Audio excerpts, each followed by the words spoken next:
Hey guys, how you doing? As you can see behind me, I have got the brand new Radon Slide Trail 10 2020. Not even available to buy yet, it's only on pre-order, and I've been lucky enough to get my hands on one of these for a couple of months. So if you've been following the channel for a while, you probably know that I own the Radon Swoop 170, which is a very aggressive enduro style bike, capable of bike park, etc, etc. It's the 27.5 inch version. And for a couple of years now, I've been wanting to go back to 29ers. Last 29er I had was a Nukeproof Mega back in 2016, I think. And I've been wanting to go back for a while, and the opportunity to try out the Radon Slide came up, and I jumped at it. This was a bike that I was very interested in getting on. Couldn't be more different from the Swoop. You know, it's an all-round aggressive trail bike. It's 150 front, 140 on the back. So it comes Fox everything. It's got Fox Performance 36 on the front, the Fox DPX2 on the back, Fox transfer dropper, all Kashima, all gold and beautiful and lovely and top of the line, which is really nice because the Swoop I own was the entry-level version, was the Swoop 8, and this is the top of the line version, so it's going to be great for me to see what those differences translate to. You know, am I going to feel the difference between the two bikes, other than obviously how they ride, because they will ride completely differently, but will I feel the difference between those top end components, that top end spec, and the entry level one? So this is going to be exciting for me. First thing you'll probably notice are those lovely tan wall Maxxis Minions. Personal taste, I guess, not to everyone's liking, but I don't mind them, to be honest. They look different. I haven't had a tan wall ever, not even when I was a kid growing up when they were in fashion. Maxxis Minion front and back, it's 250 on the front, 240 on the back, and it's running on a German brand of wheel, which is I think it's Newmen. Supposed to have really good reviews, quite lightweight wheels. In fact, when I first saw them, I actually thought they were carbon. The way they're painted, they look really high end. So I'm looking forward to trying these out.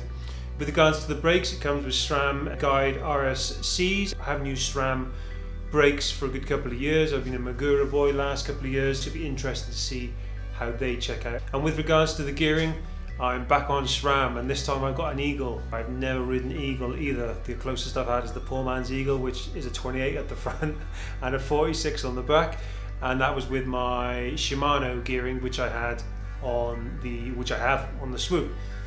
I'm a big fan of SRAM. I just love that crispness, the way it just slots in, slots out. So I'm really excited to get on this and try the Eagle. Where I live in the Sierra, it is steep. It's steep up, it's steep down, so the Eagle is going to come in handy, and I'm really looking forward to trying that out. They've got a race face handlebar on there, which I believe is 800. It feels enormous, it's huge. It's a very low rise as well. In fact, I'm not sure what the rise is on it, but it's very low. The front end seems to be quite low as well.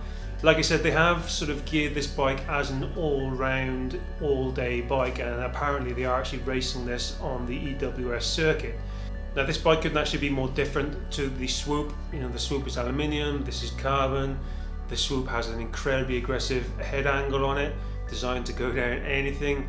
This is more sort of aggressive trail geometry. The Swoop is 27.5, this is 29. There are so many differences between what is my usual bike and this.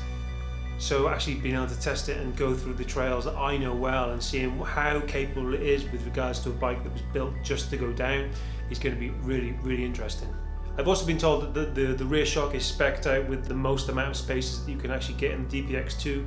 They've really gone for a poppy, lively feel to this bike, which is going to be completely different for me as well, again, because I'm so used to the RockShox Lyric up the front and the RT3 Deluxe on the back, which is, you know, it's very linear, it's very buttery, and this is going to be completely different. It's going to be a completely different experience for me. So I'm really excited to test this out. Like I said, I've got this for 2 months, which means there's going to be a lot of content between here and now, seeing how I get on with the bike. In January I'll do a full-on review, and of course, you know, if you have any questions about this bike, about how it feels, about how I get on with the components, about the quality, or anything at all, just hit me up in the comments below. Ask me anything and I will get back to you in that follow-up review video. And I just want to say as well, thanks to everyone who helped out on the recent video, the Swoop review, when Radon jumped in and said should they send me a bike to demo out, and you know who you are, you all jumped in and said yes, send him a bike. That was awesome. I was really overwhelmed by the response to that, so thank you so much guys. I will do my best to put this bike through its paces. I will be taking it through every kind of terrain I can get my hands on. So anyway, I'm super excited to get on this bike, guys. Like I said, if you have any questions at all, hit me up in the comments below, or you can get me on Instagram as well, which is the same, Sendero Seeker. Be ready for lots more content with this bike. Cheers guys, hasta la próxima.